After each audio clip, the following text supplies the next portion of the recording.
Is nose rubbing a sign of teething? If you're wondering whether your baby's nose rubbing is a sign of teething, you're not alone. Many parents are curious about the various symptoms that come with this milestone in their baby's life. Let's break it down to see if nose rubbing is indeed related to teething.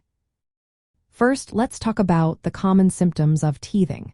When babies are teething, they often exhibit irritability, increased salivation or drooling, and a runny nose. These symptoms are largely due to the inflammation and discomfort caused by the teeth pushing through the gums. Now about nose rubbing.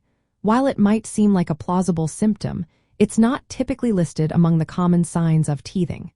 The usual suspects include drooling, gum swelling, irritability, and a mild fever. However, some babies do experience a runny nose, which can be confused with a cold or other minor infections. The key here is to distinguish between teething symptoms and those of a cold or other illnesses.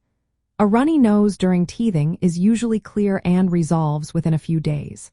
If the nasal discharge turns green or yellow, it's more likely a sign of an infection rather than just teething. Nose rubbing itself is not a direct symptom of teething. Instead, it could be a sign of other issues such as allergies, a cold, or even just general discomfort. If your baby is rubbing their nose, it might be worth checking for other symptoms to determine the cause.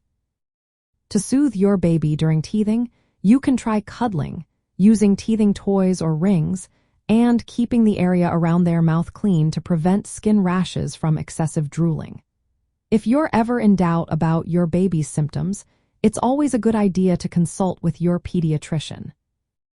In summary, while nose rubbing isn't a specific sign of teething, it's important to monitor your baby's overall symptoms to ensure they're comfortable and healthy during this period.